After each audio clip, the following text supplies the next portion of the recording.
আজকে বানাচ্ছি বাড়ির ফুলকপি দিয়ে তরকারি।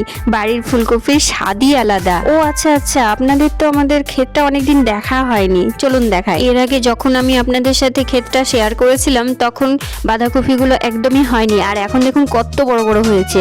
তো আমি আজকে ফুলকপি তুলবো, বাঁধাকপি ভাবছি কালকে করব। হাত ব্যথা করে মা। এইদিকে ভিডিও করতে করতে আমার ক্যামেরাম্যান মানে আমার ছেলের হয়ে গেছে হাত ব্যথা। যাই হোক, বাচ্চা মানুষ আমাকে অনেক হেল্প করে দেয়। ও ওর পড়াশোনার মাঝে মাঝে আমাকে ভিডিওগুলো করে দেয়। থ্যাংক ইউ রে।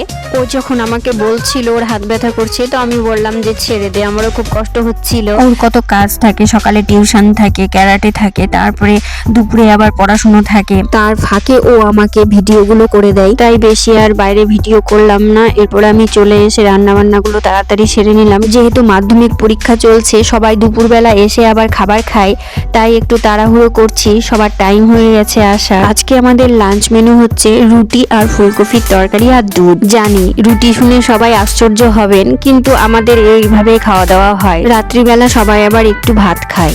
ওকে, পরের ভিডিওতে দেখা হচ্ছে, টাটা।